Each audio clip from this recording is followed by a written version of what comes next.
채워진다라면은 여러분은 만족하시겠습니까? 이번 주 수능을 쳤는데 또 수시가 또 계속해서 발표가 나고 있는데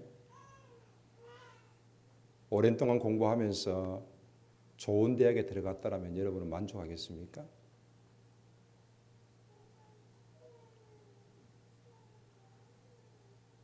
아마 우리의 만족은 끝도 한도 없을 것입니다.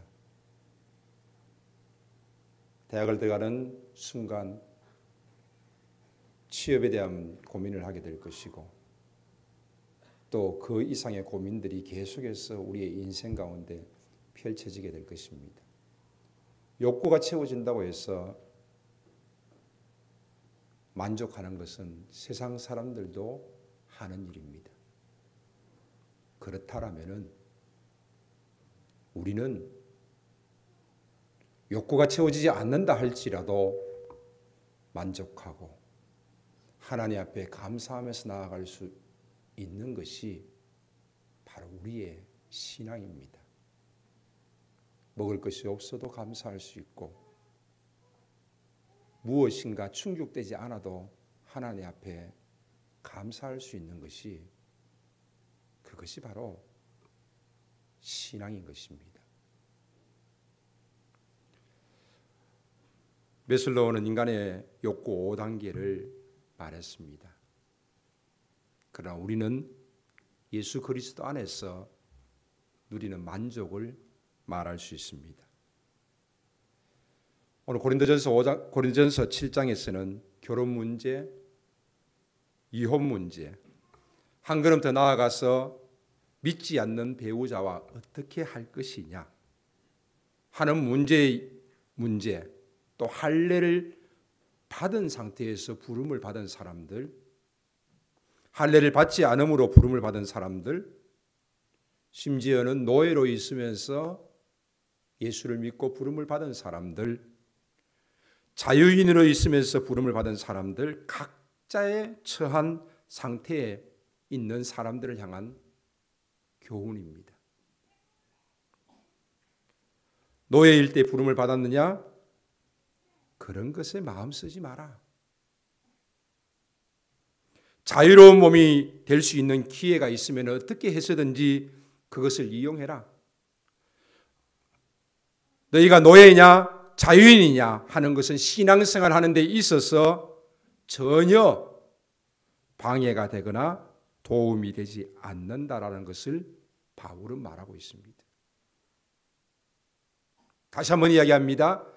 내가 노예냐 내가 자유인이냐 하는 것은 나의 신앙생활에 있어서 전혀 방해를 받거나 도움이 되지 않는다라는 것입니다. 즉 이 말씀은 무슨 말입니까? 여러분이 어떤 처지에 처해 있느냐는 것은 여러분의 신앙에 방해를 주거나 도움을 주는 것이 아니라는 것입니다. 결국 다르게 말하면 내가 어떤 처지에 있다 할지라도 나를 부르시고 나에게 은혜를 주신 예수 그리스도를 향한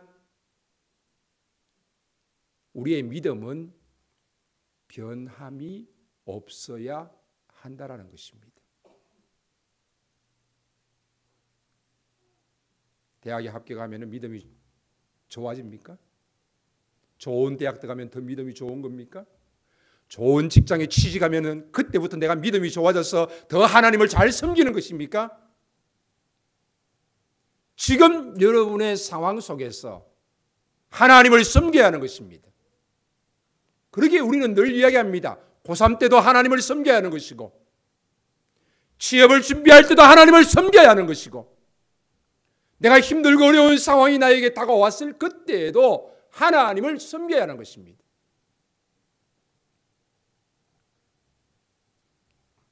저는 참 힘들고 어려운 어떤 누군가에게 그런 이야기했습니다.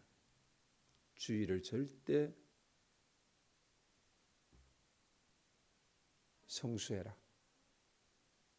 두 번째는 주어진 소득의 10의 1을 정확하게 드려라.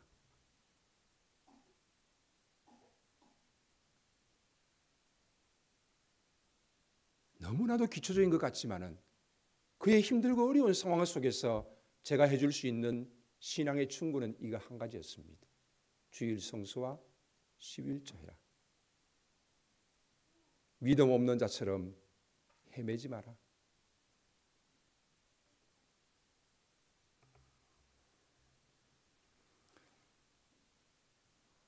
고린도전서 7장에서는 아내 때문에 또 남편 때문에 여러분의 신앙이 방해를 받지 말라는 것입니다.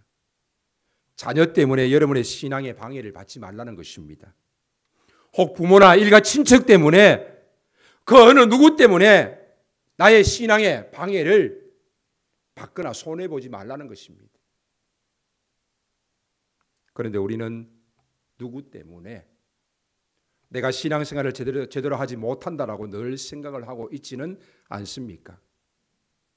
그러나 오늘 본문에서는 그렇지 않다라고 말하고 있습니다.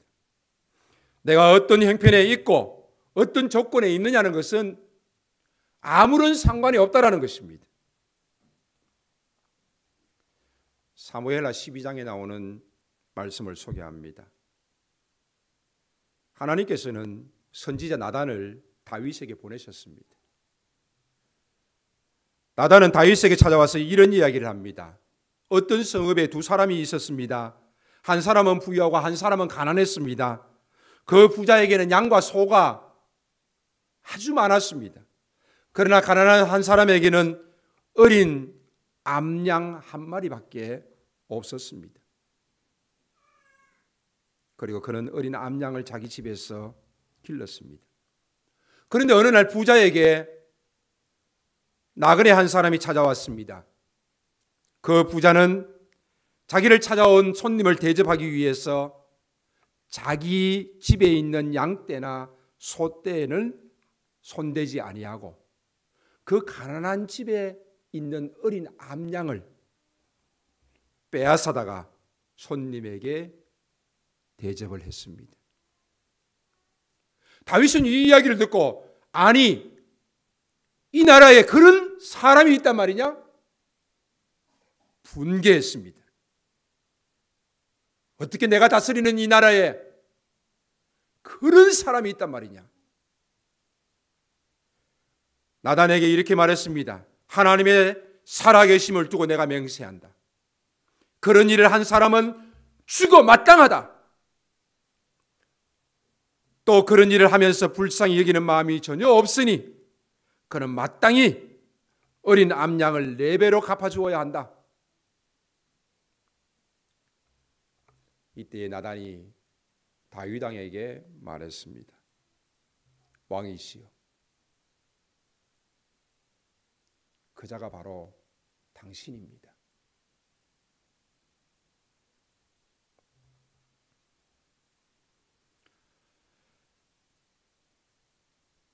하나님께서 다윗에게 말씀하십니다. 내가 너에게 기름을 부어서 이스라엘 왕으로 삼았다.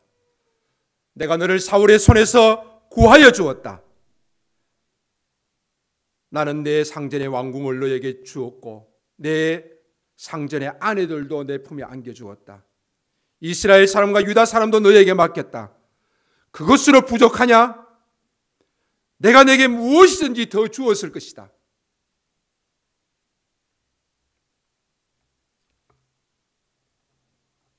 나단의 책망으로 말미암아 다윗을 꾸짖는 이 모습은 다윗을 회개하게 만들었습니다. 다윗의 범죄에 대해서 하나님은 이렇게 말씀하십니다. 왜 남의 것을 빼앗느냐? 이게 아닙니다. 내게 부족해서 무엇이 부족해서 남의 것을 빼앗았느냐는 것입니다. 물론 빼앗는 것도 범죄입니다. 그러나 다윗에게 있어서 하나님께서 그렇게 많은 것들로 주셨는데 나는 부족합니다라는 겁니다. 그래서 가난한 어느 한 사람이 가지고 있는 그 어린 암양을 빼앗은 것입니다. 이것은 단순히 누군가의 것을 빼앗은 그런 죄가 아니라 하나님이 나에게 주신 것들을 만족하지 못하고 누군가의 것을 빼앗은 것입니다. 내게 부족한 것이 있느냐? 내가 너에게 더 주었을 것이다. 내게 있는 것이 족하다라는 것입니다. 그럼에도 불구하고 너는 너 자신의 것을 부족하게 여기고 남의 것을 빼앗고 있다라고 꾸짖고 있는 것입니다. 하나밖에 없는 것을 빼앗아 갔다는 것도 문제입니다. 그러나 너는 수없이 많음에도 불구하고 그것을 부족하게 여겼다라는 것입니다.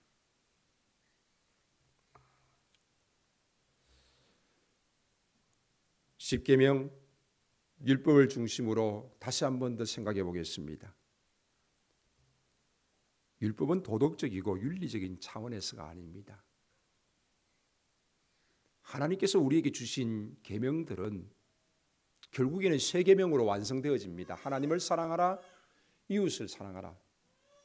그러나 그 계명들이 도덕적이고 율법적이라면 하나님만큼 도덕적이지 않고 비윤리적인 분은 없습니다. 어떻게 여리고성에 들어갔을 때에 어린아이도 남녀노소 할 것 없이 다 죽이라고 말할 수 있습니까? 심지어는 살아있는 모든 것 다 죽이게 하셨습니다. 어떻게 이럴 수 있습니까? 아무리 생각해도 그것은 너무나도 비도덕적이고 비윤리적인 것입니다. 그러나 성경은 말씀하고 있습니다. 죽이지 아니한 것, 그것이 바로 죄라고 말하고 있습니다. 그렇다면은 하나님이 우리에게 주신 계명들은 더 큰 의미가 있고 더 깊은 의미가 있다라는 것입니다. 하나님께서는 우리에게 풍족하게 주신 분이십니다. 나에게 만족스러운 분이십니다. 이런 차원에서 우리는 이해할 필요가 있습니다. 목사님, 저는 부족한데요. 저는 필요한 것이 더 많은데요.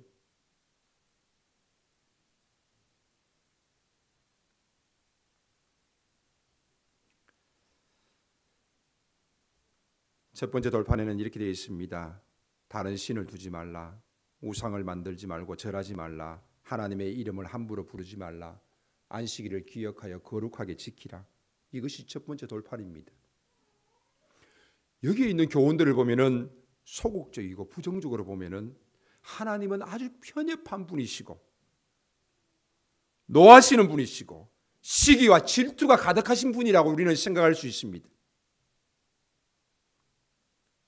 그러나 조금 전에 선지자 나단을 통하여서 다윗을 책망한 것을 통하여서 우리는 교훈을 다시 한번 얻을 수 있습니다. 바로 이 첫 번째 돌판에서 주어지는 교훈은 하나님 외에 더 무엇을 우리가 찾을 필요가 없다라는 것입니다. 너희들이 왜 다른 신을 찾느냐? 너희들이 왜 우상을 찾고 왜 우상에게 가서 절하느냐? 너희들이 왜 안식일을 지키지 않느냐? 너희들이 왜 하나님의 이름을 망령되이 부르느냐? 사람들은 하나님 외에 무엇인가 더 찾으려고 합니다. 그래서 하나님께서는 나 외에는 더 찾을 필요가 없다라는 것을 명확하게 하고 계십니다. 하나님 외에 다른 신을 두지 말라는 이 말씀은 하나님으로 받은 것 중에서 모자라는 것이 있어서 어디 가서 빌어야 할 것이 세상에 없다라는 것입니다. 하나님의 이름을 함부로 부르지 말라는 이 말씀은 하나님에 대해서 불만을 가지지 말라는 것입니다. 하나님은 넉넉하신 분이십니다. 하나님은 사랑에 있었으나 베푸시는 은혜에 있어서 능력으로나 관심으로나 우리에게 넉넉하신 분이라는 것입니다. 인간들이 쓰는 욕설 중에서 하나님에 대한 불만들이 있는 것이 있습니다. 예를 들면 맙소사, 그 앞에 뭐가 있습니까? 하나님 맙소사. 하나님 더 이상 이러지 마세요.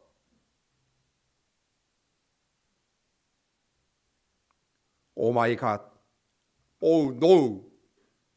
하나님이 도와주지 않아도 됩니다. 방해하지 마세요.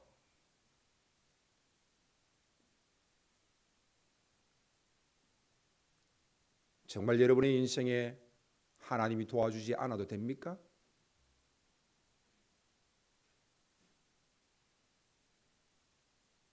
하나님이 우리의 인생에 붙들고 있는 그 손을 놓으시면은 우리는 아무것도 아닙니다. 오늘 이 밤도 하나님이 부르시면은 가야 할 인생입니다. 모든 건 내려놓고 하나님께 가야 할 인생입니다. 그 어떤 것도 자랑할 것이 없습니다. 그것이 바로 우리 인생입니다.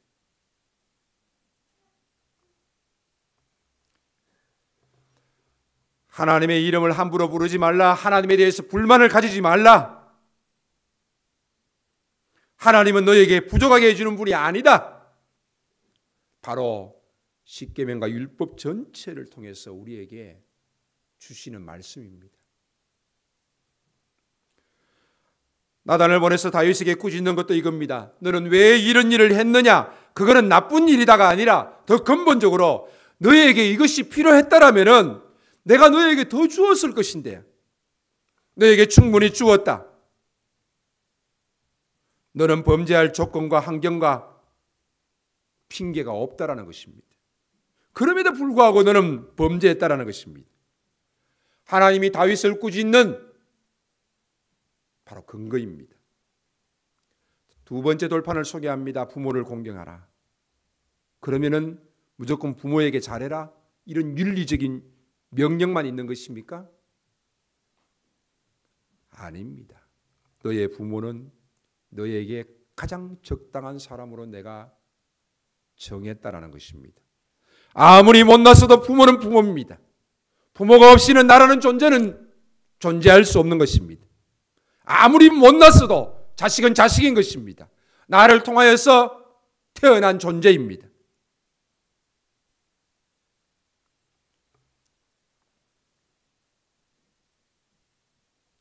남편과 아내가 만나지 않았다라면은 우리의 아이는 태어나지 않습니다.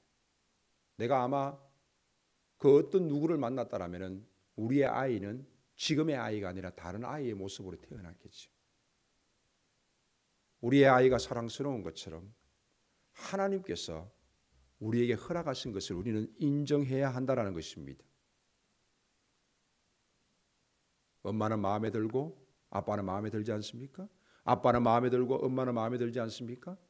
엄마 아빠가 있었기 때문에 내가 존재하는 것입니다. 하나님은 여러분에게 꼭 맞는 부모를 꼭 맞는 자식으로 정하셨습니다. 여러분이 만나고 여러분이 결정한 것이 아니라 하나님이 은혜 가운데 정하시고 결정해 주신 것입니다. 아직까지도 속상한 것이 있습니까? 내가 못나서 그런 것입니다. 아직도 풀리지 않은 것이 있습니까? 내가 고집이 세서 그런 것입니다. 하나님이 잘못 만나게 하신 것이 아니라 바로 내 부모를 공경하라는 이 말 속에 내가 너의 부모를 정했다라는 것입니다. 그로 인해서 만족하라는 것입니다. 내가 너에게 자식을 정했다라는 것입니다. 그로 인해서 만족하라는 것입니다. 살인하지 말라. 왜 살인합니까? 무엇을 뺏기 위해서, 복수하기 위해서 살인합니까? 왜 뺏지요? 왜 복수하지요? 억울합니까? 재정적으로, 금전적으로, 명예에 무엇에 관한 것이든지 나를 억울하게 만들었습니까? 하나님은 보고 계시고 하나님께서는 여러분의 삶을 그렇게 인도하셨습니다. 근본적으로 하나님의 인도하심 가운데 항복하고 우리는 그것을 따라가야 합니다.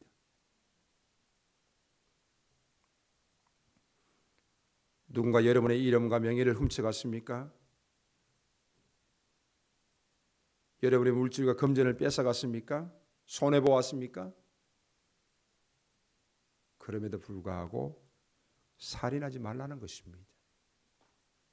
도둑질하지 말라, 이웃에 대해서 거짓 증거하지 말라, 다 같은 맥락입니다. 내 이웃의 집을 탐내지 말라, 다 같은 맥락입니다. 모자라지 않습니다. 하나님께서 나에게 주신 것은 충분합니다. 감사해야 합니다. 이웃에게 많이 있는 것이 보입니까? 그리고 그것이 억울하게 생각이 됩니까? 그렇다면 우리는 아직도 하나님을 잘 모르고 있는 것입니다. 우리의 믿음은 하나님을 아는 만큼 믿음의 고백이 되어지고 신앙이 성장하는 것입니다.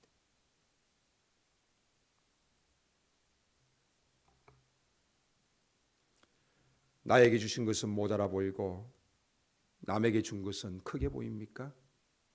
예수를 믿고 난 다음에도 나는 조금 받은 것 같고 저 사람은 신앙도 별로 없는데 많이 받은 것 같습니까? 하나님을 믿지 않는데도 더 많은 것을 가지고 있는 것 같습니까? 그렇게 생각하지 말라는 것입니다. 노예일 때 부름을 받았느냐? 그런 것에 마음 쓰지 마라. 억울해하지 마라. 부르심을 받은 것만 해도 너무 감사한 일입니다. 여러분의 마음이 평안을 얻었고 예수 그리스도를 믿음으로 말미암아서 내가 하나님의 자녀 되어져서 하나님 앞에 예배하면서 믿음으로 살아갈 수 있음만 해도 너무나도 감사한 일이지.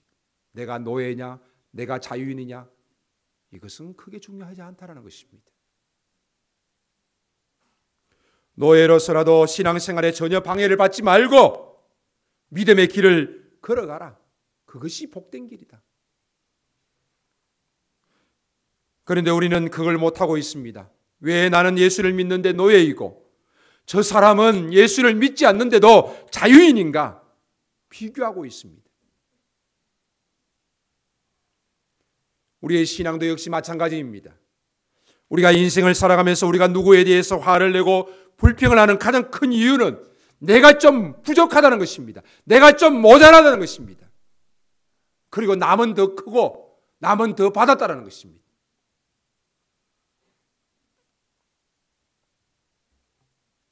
신앙이란 결국 우리가 믿고 우리가 우리를 의탁한 분이 어떤 분인가 제대로 아는 것입니다. 그 하나님이 천지를 만드셨고 그 하나님이 예수 그리스도를 이 땅에 보내셨고 그 하나님이 성령을 우리 마음 가운데 보내셨습니다. 우리를 눈동자같이 지키시며 머리털같이 세심바 되신 분이십니다. 무슨 걱정이 있습니까? 무슨 불만이 있습니까? 나쁜 놈들이 뭘 해먹든지 우리의 관심이 크게 쏠릴 필요가 무엇이 있습니까? 세상이 뭐 그리 억울합니까?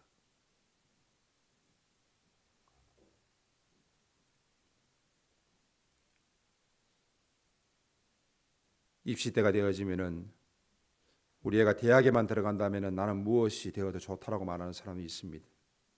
그것은 하나님을 교묘하게 부정하는 것입니다. 나는 이 문제만 해결되어지면 나는 취업만 하면은 신앙생활 열심히 하겠다고 말하는 사람이 있습니다. 그것은 하나님을 아주 우습게 여기는 사람입니다. 지금의 내 모습이 그렇지 못합니다. 속히 자신을 돌아보고 지금의 내 모습 속에서 최선을 다해서 하나님을 섬기고 하나님 앞에 감사하면서 나아가는 것이 우리의 신앙입니다. 교회가 문제를 해결해 주는 장소입니까? 하나님은 여러분의 문제를 해결해 주시는 분이십니까? 천만의 말씀입니다.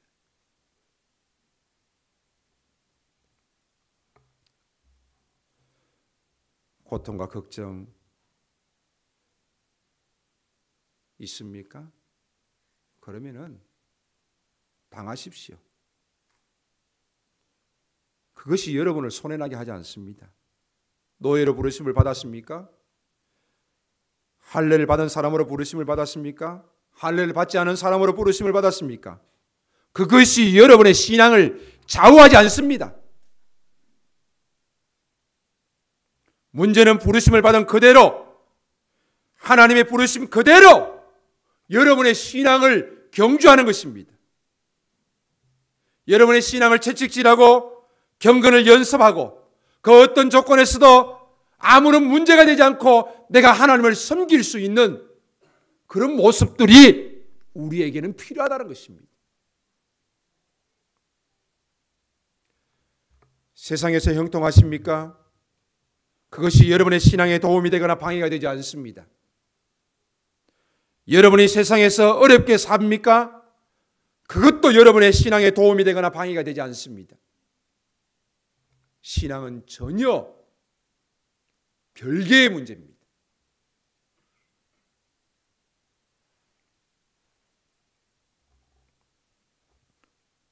형통한 중에도 신앙생활을 잘하는 사람이 있고 형통한 중에도 신앙생활을 못하는 사람이 있습니다. 고난 중에서도 신앙생활을 잘하는 사람이 있고 고난 중에서도 신앙생활을 못하는 사람이 있습니다.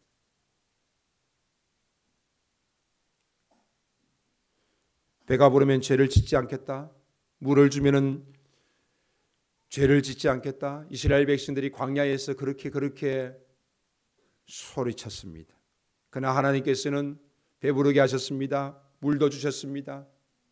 그럼에도 불구하고 그들은 하나님 앞에 범죄했습니다. 먹는 것으로만 되지 않습니다. 하나님의 주님의 입에서 나오는 말씀으로 산다라고 말씀하고 있습니다. 여러분 누군가 바뀌기를 원합니까? 여러분의 환경이 변화되기를 원하십니까? 그것은 아무런 상관이 없습니다. 핑계하지 마십시오. 내가 오늘 술을 먹는 것은 내 와이프 때문이야. 내가 와이프를 잘못 만난 탓이야 라고 말합니다. 술 먹고 싶어서 핑계가 생긴 겁니다. 만일 술을 먹고 들어와도 아무 소리 하지 않는다라면 나는 아무리 많이 먹고 들어가도 괜찮아라고 말하면서 매일매일 먹을 것입니다. 우리가 악하다는 증거 외에 아무것도 증명되는 것이 없습니다. 나는 더 이상 살 맛이 없어. 아직도 하나님이 누군지 모르겠어. 여러분의 인생이 무엇으로 만들어지는지를 하나님께 다 맡기지 못하고 세상에 지는 것입니다. 고난에 지는 것입니다. 사탄에게 지는 것입니다. 그리고 고난에 지는 정도가 아니라 이 고난을 주신 하나님께 반항하는 것입니다. 하나님 나를 이렇게 괴롭히십니까? 좋습니다. 이제 죽겠습니다. 나 죽고 나면 하나님 누구 데리고 놀겠습니까? 이것은 욥이 한 고백입니다. 그리고 우리 모두가 가지고 있는 생각입니다. 하나님은 불공평하다. 왜 하나님은 이상하게 나한테는 그렇게 하실까? 저 나쁜 인간에게는 저렇게 잘해주시면서 왜 나에게는 이렇게 하시는 것인가?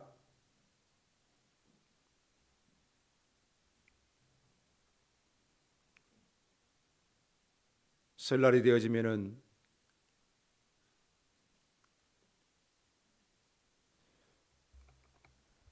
조카들이 찾아왔을 때 세배할 때 세뱃돈을 줍니다. 그런데 가만히 보니까 옆에 있는 아들이 보니까 나한테는 5만 원 주는데 조카들한테는 10만 원씩 주거든요. 나는 분명히 다리 밑에서 주워왔나 보다. 남의 자식한테는 잘해주고 나한테는 잘해주지 않는 거 보니까 분명히 이거 하나만 봐도 나는 주워온 것이 분명해. 그리고 심지어는 받은 세뱃돈도 뺏어갑니다. 왜 그렇습니까? 내 자식 더 훌륭하게 만들려고, 더 좋은 교육시키려고 하는 거 아닙니까?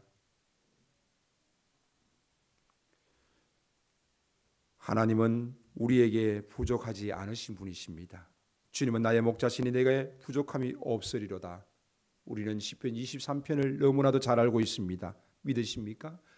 여호와는 나의 목자시니 내게 부족함이 없으리로다. 이것으로 충분합니다. 우리는 혈육의 부모들도 자식들에게 좋은 것으로 줄 압니다. 하물며 하늘에 계신 아버지께서 그 구하는 자녀들에게 좋은 것으로 주시지 않겠느냐라고 말씀하고 있습니다. 단지 우리의 믿음이 연약할 뿐입니다. 인간은 참 어리석습니다. 나단이 와서 다윗에게 내게 부족한 것이 있었다라면 내게 이것저것 더 주었을 것이다 라고 말하지 않습니까? 다시 말해서 왕이시여 당신이 가지고 있는 것으로 족합니다. 왜 남의 것 하나 빼앗아서 그를 힘들게 합니까? 꾸짖고 있습니다. 여러분이 가진 것에 넉넉함에 인정하십시오. 감사하십시오. 그리고 그 감사의 고백을 드리십시오. 세상 앞에서 사람 앞에서 자존심 내세우고 비전과 욕심을 내세우면서 하나님 앞에 떼를 쓰고 있기 때문에 부족하고 억울하게 느끼고 계시는 것은 아닙니까? 여러분에게 부족함이 없는 하나님을 여러분들이 믿고 고백할 수 있기를 바랍니다. 오늘 디식스 커리큘럼에서는 가정에 만족할 것을 말하고 있습니다. 바울은 고린도 서신을 보내면서 그 자신의 모습은 어떠합니까? 그건 가정이 있습니까? 가정이 없습니다. 바울은 우리는 독신이라고 생각합니다. 그러나 바울이 정통 유대인입니다. 그렇다면 그는 일찍 결혼했을 것입니다. 그에게 물론 자식이 있었으면 성경은 침묵하고 있습니다. 그러나 분명히 정통파 유대인으로서 봤을 때는 바울은 일찍 결혼했을 것이 분명합니다. 그러나 그가 예수를 믿음으로 말미암아서 자신의 그 좋은 가문도 배설물처럼 여기고 자신의 그 좋은 외척의 배경도 배설물로 여기고 이제는 예수 그리스도를 위하여서 복음을 전하는 자로 홀로 독신으로서 주어진 일들을 감당하고 있는 것입니다. 오늘 본문에서 보면 믿는 자와 믿지 않는 자를 이야기하고 있습니다. 그들이 처음부터 믿지 않았다는 것이 아닙니다. 그들은 다 하나님을 믿는 존재들이었습니다. 그러나 어느 날 남편이 예수를 믿게 되어집니다. 온 가족이 예수를 믿어야 합니다. 어느 날 여자가 예수를 믿게 되어집니다. 온 가족이 예수를 믿어야 합니다. 그런데 믿지 않습니다. 결국에는 어떤 일들이 일어납니까? 출교당하는 일이 일어납니다. 그러나 너희들이 그러한 모습에 처한다 할지라도 내가 믿고 한쪽이 믿지 않는다 할지라도 혹 그로 인하여서 그가 구원을 얻을지 아느냐? 참아라. 핍박도 이겨내고 고난도 견뎌라. 그 주신 가정 하나님이 주신 가정이다. 그 가정에 만족해라. 두 번째는 직장에 만족할 것을 말하고 있습니다. 너의 모습이 종된 모습이라 할지라도 만족하라는 것입니다. 어떤 상황 속에서도 주님을 섬길 수 있음에 만족해라.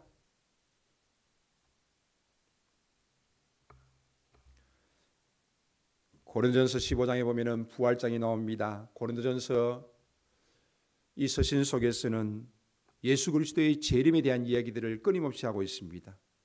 그것은 현실 도피가 아닙니다. 내세 지향적인 신앙이 아니라 오늘을 열심히 살아가면서 너희들이 오늘 주어진 삶 속에서 하나님을 섬기면서 또한 하나님 앞에 감사하면서 살아가라는 것입니다. 하루하루를 충실히 살아가면서 나의 종말을 준비하는 사람, 이것이 바로 주님 오실 날을 준비하는 삶입니다. 만족하는 삶은 어떤 삶입니까? 바울은 고백합니다. 자족하는 삶이라고. 내가 부에 처하나 빈궁에 처하나 나는 자족한다. 바로 이것이 만족하는 삶입니다. 자족하는 삶입니다. 여기에 감사가 있을 수 있습니다. 만족하는 삶은 어떤 삶입니까? 감사의 삶입니다. 감사의 삶이라는 것은 무엇입니까? 내 마음 속에 감사가 있는 것입니까? 마음에 아무리 감사가 많다 할지라도 그 감사가 입술을 통하여서 고백이 되어져야 합니다. 우리의 모든 마음은 입술을 통하여서 고백되어집니다. 여자에게 있어서는 세 가지 꼭 필요한 것이 있습니다. 솜씨가 있고 맵씨가 있고 마음씨가 있어야 된답니다. 그런데 이 마음씨는 뭡니까? 말씨로 나타납니다. 우리의 신앙의 감사의 마음도 역시 뭡니까? 말로 나타나는 것입니다. 우리의 입술에 불평과 불만이 있다면 그 마음에 불평과 불만이 있는 것입니다. 마음이 좋다라는 것은 아무 말도 하지 않는다는 의미가 아닙니다. 마음이 좋다라는 것은 그의 입에서 나오는 말이 아름답다라는 것입니다. 마음씨가 좋다라는 것은 말씨가 좋다라는 것입니다. 우리의 성품이, 우리의 마음이, 우리의 감사가 말로 나타나는 것입니다. 욕을 하는 사람을 우리는 마음이 좋다라고 어떻게 말할 수 있겠습니까? 10원짜리 개가 새끼를 집에서 자꾸 낳습니다. 그 사람의 마음이 어떻게 아름답다라고 말할 수 있습니까? 그 마음 자체는 욕과 불평과 불만이 가득한 것입니다. 제가 두 사람의 종류를 여러분에게 소개합니다. 한번 여러분들이 제가 소개하는 그 두 사람을 잘 비교해 보십시오. 어떤 사람은 말을 할 때마다 욕을 합니다. 비속어를 사용합니다.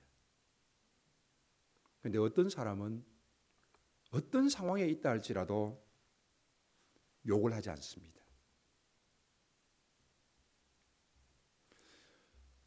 또 어떤 사람은 부정적인 감정들을 결코 겉으로 드러내지 않습니다.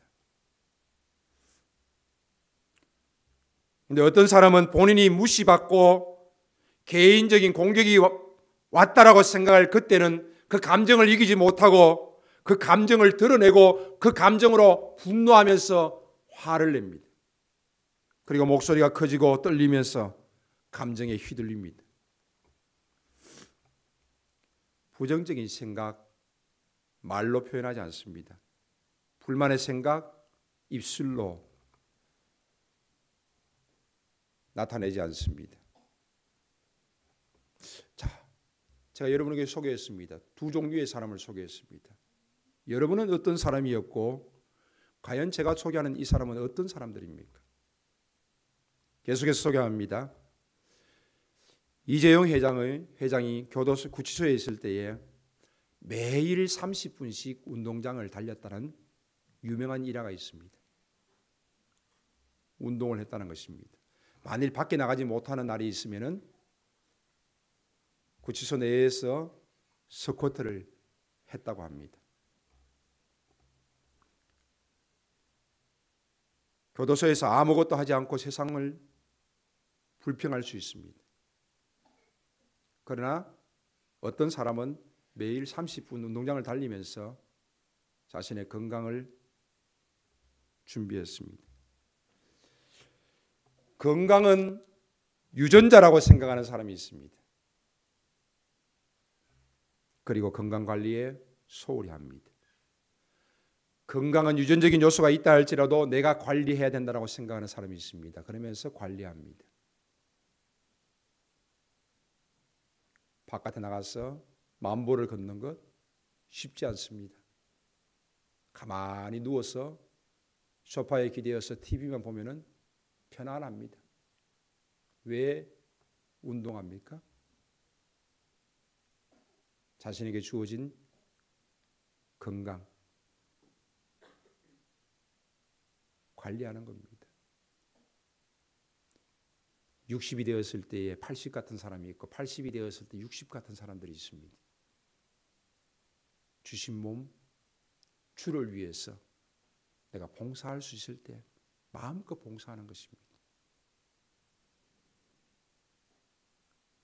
저희 교회는 좀 젊다 보니까 우리 교회는 좀 일찍 어르신이 된 것 같아요. 다들요. 그렇지요, 그죠? 저희 어머니도 교회에 보면은 저희 어머니가 한 70 한 중반까지는 교회 주방에서 손을 놓지 않았어요.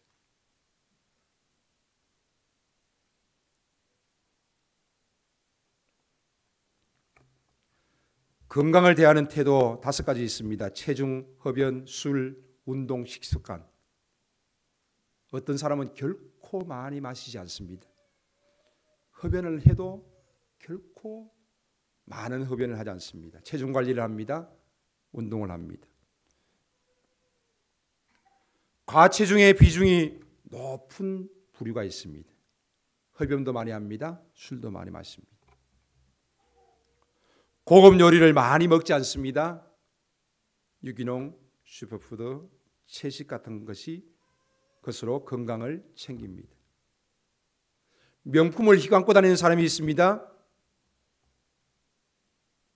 그러나 명품이 아니더라도 귀티가 나고 고급스러운 사람이 있습니다. 계속해서는 두 부류의 사람을 소개하고 있습니다. 고급스러움은 어디에서 나오는 것입니까? 돈이 많으면 생기는 것입니까? 좋은 옷 사고 좋은 가방 들면은 내가 고급스러워지는 것입니까? 귀티 난다.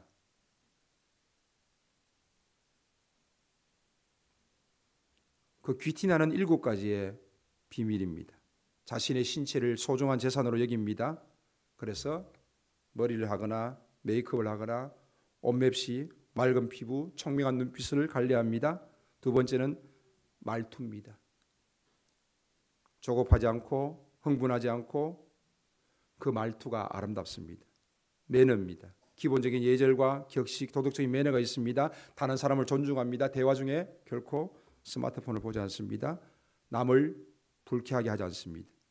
4번째, 남의 돈에 손해를 끼치지 않습니다. 5번째, 부정적인 감정을 드러내지 않습니다. 6번째, 결코 화내지 않습니다. 7번째, 음식은 탐하지 않습니다. 귀티나는 사람들이 하지 않는 4가지를 또 소개해 봅니다. 제가 왜 소개하는지 한번 생각해 보십시오. 4가지입니다. 불평하지 않습니다. 자기 방어하지 않습니다. 남 탓하지 않습니다. 뒷담화하지 않습니다. 성공하지 못한 사람들의 특징입니다. 불평하고 자기 방어하고 남 탓하고 뒷담화하고. 불평하고 남 탓합니다. 습관적으로 합니다. 자신은 잘 모릅니다. 약속 시간이 늦으면 진심으로 사과하는 모습을 보여줘야 하는데 차가 막혔어. 교통사고가 났어. 늦었다는 것입니다. 이 말인즉 나는 문제가 없는데 내 주변의 환경이 문제라는 것입니다. 그런 사람은 신뢰를 얻지 못합니다.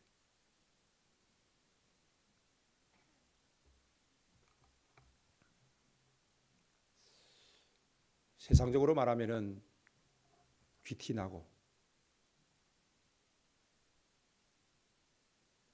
정말 제가 말씀드렸던 좋은 모습들만이 신앙인들 속에 있으면 좋겠습니다. 신앙이 좋다라는 것은 무슨 말입니까? 여러분의 언어가 신앙적이라는 것입니다. 은근히 누군가를 흠집내고 깎아내리고 불평하고 원망하고 남 탓하고 환경 탓하고 자기는 잘못 없는 것처럼 말하고 누군가 아플 때에 아픈 사람 생각하는 것보다는 자기 생각하고 이게 뭡니까 이게?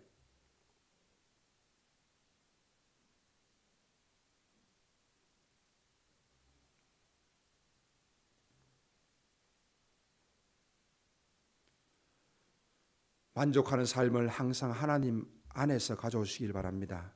세상에서 가지려고 하면은 세상이 주인이 되어지고 여러분은 세상의 종이 되고 사탄의 종이 되는 것입니다. 하나님 안에서 만족하는 삶을 가지려고 하는 자는 자신의 주인이 하나님이 됨을 고백하는 것입니다. 요셉을 보십시오. 노예로 팔려가서 보디발의 집에 있을 때도 감옥에 있을 때도 그는 늘 하나님과 함께 했다라고 말씀하고 있습니다. 하나님께서 요셉을 통하여서 복을 주셨다라고 말씀하고 있습니다. 총리가 되었을 때도 교만하지 않고 하나님과 함께 했습니다. 예수님은 하늘 보자 뒤로 하시고 이 땅에 오셨습니다. 그저 사람들이 알아보지 못하는 인간의 몸을 입고 오셨습니다. 고난받으셨습니다. 십자가의 죽음과 고통을 맛보아야 했습니다. 수많은 사람들의 버림과 배신을 받으시고 치욕을 받으셔야만 했습니다. 이 모든 것을 가능하게 만드신 것이 바로 인간을 향한 하나님의 마음입니다. 사랑입니다. 그 사랑이 죄인을 구속하신 것입니다. 우리는 그 구속받은 하나님의 자녀로서 그 사랑과 은혜를 베푸르신 그 하나님을 믿는 믿음으로써 우리는 남을 나보다 낮게 여기면서 겸손하게 또 더 겸손하게 하나님의 영광만을 위하여서 살아가야 될 줄로 믿습니다.